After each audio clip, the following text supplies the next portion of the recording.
Bonjour à tous, j'espère que vous allez bien par la grâce de Dieu. Je suis votre sœur Ursula Mapan Botembe du ministère Maombi Lutomo, ministère de prière, Prayer Ministry. Nous sommes le lundi 24 août 2020 et c'est le moment de l'exhortation de la semaine. Lisons dans 1 Jean, chapitre 4, verset 2 et verset 3. Reconnaissez à ceci l'Esprit de Dieu. Tout esprit qui confesse Jésus-Christ venu en chair est de Dieu. Et tout esprit qui ne confesse pas Jésus n'est pas de Dieu. C'est celui de l'Antéchrist, dont vous avez appris la venue et qui maintenant est déjà dans le monde. Fin de la lecture. Chers frères et sœurs, on entend souvent dire de la bouche de certaines personnes que Jésus est différent du Christ et que le Christ c'est juste la dimension spirituelle de Jésus et que Jésus c'est juste l'homme, l'être humain. Mes chers frères et sœurs, sachons que à force de spéculer, on tombe facilement et aisément dans les pièges des hérésies, de la philosophie et des mensonges. On tombe dans des inventions sans technique au final. Pourtant, la parole de Dieu dit clairement que Jésus-Christ, venu en chair, doit être confessé par tout esprit qui vient de Dieu. Ce qui est écrit dans la parole de Dieu est suffisant pour nous amener à connaître Dieu et à suivre les pas de Christ. Ne cherchons pas à ajouter ou à retrancher. Il est clairement dit que l'esprit qui ne confesse pas Jésus-Christ venu en chair, c'est-à-dire Jésus-Christ venu sur terre dans sa dimension humaine. L'esprit qui ne confesse pas que Jésus est Christ, c'est Jésus-Christ, c'est la même personne, c'est l'esprit de l'Antéchrist. À quoi bon vouloir à tout prix séparer Jésus du Christ, lorsque les Écritures nous disent que Jésus-Christ est le même hier, aujourd'hui et éternellement. Jésus-Christ est venu sur terre en chair. Il était d'une nature parfaitement sainte, puisqu'il n'a jamais péché. Nier Jésus-Christ dans sa dimension humaine revient à dire que nous, en tant qu'enfants de Dieu, il ne nous est pas possible de vivre dans la sainteté, bien que nous sommes des hommes vivant sur la terre. Nous devons vraiment faire attention à tout ce que nous écoutons et recevons.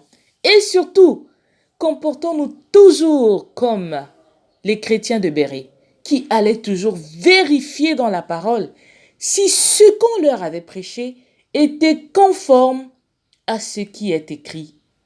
Ne donnons pas foi à tout esprit, mes chers frères et sœurs. Et sachant que les erreurs qui sont combattues par Jean dans ce passage étaient des erreurs qui existaient déjà à l'époque. Et ces erreurs-là séparaient justement l'homme Jésus-Christ, l'homme Jésus du Christ, fils de Dieu. Donc, à l'époque, les gens disaient déjà que Jésus et le Christ, c'est pas la même chose. Et ils étaient même allés jusqu'à dire que le Christ était venu en Jésus au moment de son baptême et il aurait de nouveau quitté avant sa mort sur la croix. Mais tout ceci ne sont que des spéculations philosophiques, des hérésies et des mensonges de l'ennemi. La Bible nous dit clairement que tout esprit qui confesse Jésus-Christ venu en chair est de Dieu. Je vais quand même lire pour nous la version Semeur de ce passage. 1 Jean 4, versets 2 et 3. Mais attention, mes chers amis, ne vous fiez pas à n'importe quel esprit. Mettez les esprits à l'épreuve pour voir s'ils viennent de Dieu, car bien des prophètes de mensonges se sont répandus à travers le monde. Ça, c'est le verset 1. Maintenant, verset 2. Voici comment savoir s'il s'agit de l'Esprit de Dieu. Tout esprit qui reconnaît que que Jésus-Christ est devenu véritablement un homme vient de Dieu. Tout esprit, au contraire, qui ne reconnaît pas ce Jésus-Christ-là, ne vient pas de Dieu. C'est là l'esprit de l'Antichrist dont vous avez entendu annoncer la venue. Eh bien, dès à présent, cet esprit est dans le monde.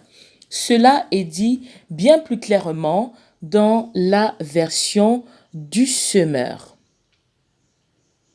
Tout esprit qui reconnaît que Jésus-Christ est devenu véritablement un homme vient de Dieu. Alors, chers frères et sœurs, si vous entendez à l'avenir dire que Jésus n'est pas le Christ et que Christ est venu en Jésus au moment du baptême, au moment de ceci, cela, c'est faux. La Bible dit que Jésus-Christ n'a pas changé, qu'il est le même hier, aujourd'hui, éternellement. Et la Bible dit que si un esprit ne confesse pas que Jésus-Christ est venu en chair, que ce Jésus-Christ-là est Jésus-Christ, cet esprit n'est pas de Dieu et c'est l'esprit de l'Antéchrist. Alors, demandons au Seigneur de nous donner chaque jour qui passe le discernement et ne nous laissons pas berner. Prions. Seigneur éternel, nous te bénissons et te rendons grâce pour cette nouvelle semaine. Merci pour cette parole que tu nous donnes aujourd'hui. Nous te prions de nous donner chaque jour de pouvoir discerner les choses qui viennent de toi, de celles qui ne viennent pas de toi. Et surtout, Seigneur, quand nous entendons des choses, donne-nous d'aller dans ta parole pour vérifier si ce que nous avons entendu est bien conforme à ce qui est écrit. Donne-nous, Seigneur, de ne pas donner foi à tout esprit, à tout ce qu'on entend et à toute personne, tout prophète qui se présente à nous. Nous te recommandons cette semaine, prends-en le contrôle, guide-nous et garde-nous dans ta grâce au nom de Jésus. Amen. Je vous souhaite à tous une excellente semaine dans la paix et la grâce de notre Seigneur et Sauveur Jésus-Christ qui n'a pas changé, qui est le même hier, aujourd'hui et éternellement.